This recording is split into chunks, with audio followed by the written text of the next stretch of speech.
Madame, mademoiselle, monsieur, vous avez pu, à l'écoute de mes collègues et amis, vous rendre compte de la complexité et de la diversité de nos responsabilités. Nous sommes sur le terrain quotidiennement confrontés à la gestion d'une commune que la saisonnalité complexifie. C'est toute la difficulté de notre vie d'élu, faite d'incertitudes, d'urgences, de soucis, mais aussi de joie et de fierté. L'honneur que nous avons de nous mettre au service de Bormes, de l'intérêt général, nous vous le devons. Merci de votre confiance. Nous continuerons à nous en montrer dignes.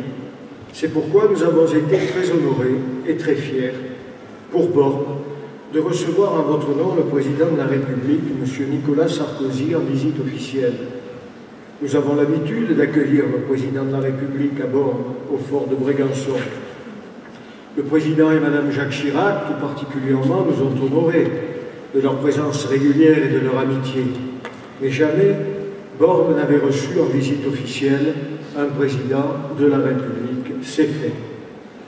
Je vous rappelais il y a quelques instants les enjeux de notre mandat actuel. Les dossiers ont avancé en 2011.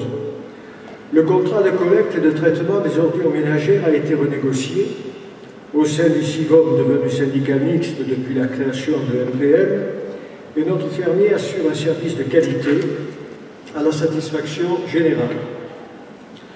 La saisonnalité de Bormes ajoute aux difficultés, donc aux coûts. Dans ce contexte, nous pensons, au sein de nos 3 communes de Bormes, la Londe et le Lavandou, avoir réalisé le meilleur rapport qualité-prix de ce service, confié à une entreprise varoise, le groupe Pisons-nous, avec lequel nous travaillons depuis de nombreuses années et qui vient d'obtenir la Marianne d'or du développement durable, ce qui est une référence. La station d'épuration, elle se termine. Sa mise en service progressive donne satisfaction. Vous pouvez vous rendre compte de la qualité technique de cette réalisation, équivalente à celle d'une commune de 100 000 habitants, un investissement nécessaire de 18 millions d'euros qui nous garantit des normes de qualité parfaites. Nous avons d'ailleurs déjà engagé une mise en concurrence de la gestion et de la tarification de la station d'épuration et nous lançons un appel à concurrence pour la gestion et la tarification de l'eau potable. Je rappelle que nous vivons toujours sous l'effet de 2 contrats signés en 1992 pour 20 ans. Déjà, je peux vous annoncer que le marché que nous avons lancé au niveau de la station d'épuration se traduira par une baisse de la tarification de l'ordre de 25%. La part fixe, en particulier, que nous payons quelle que soit notre consommation et qui apparaissait profondément injuste, diminuera très sensiblement.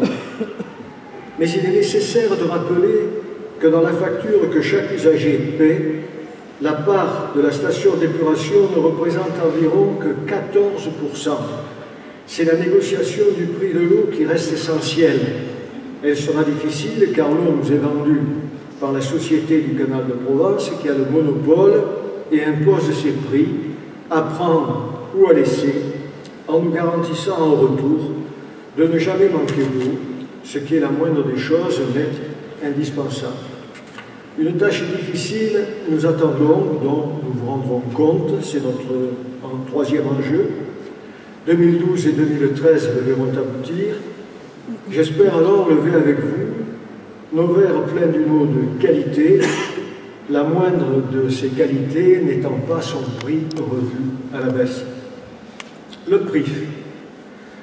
Le préfet souhaite finaliser le PRIF à Bormes dans les tout prochains mois. Une enquête publique sera diligentée par ses soins et vous pourrez faire part de vos avis au commissaire enquêteur.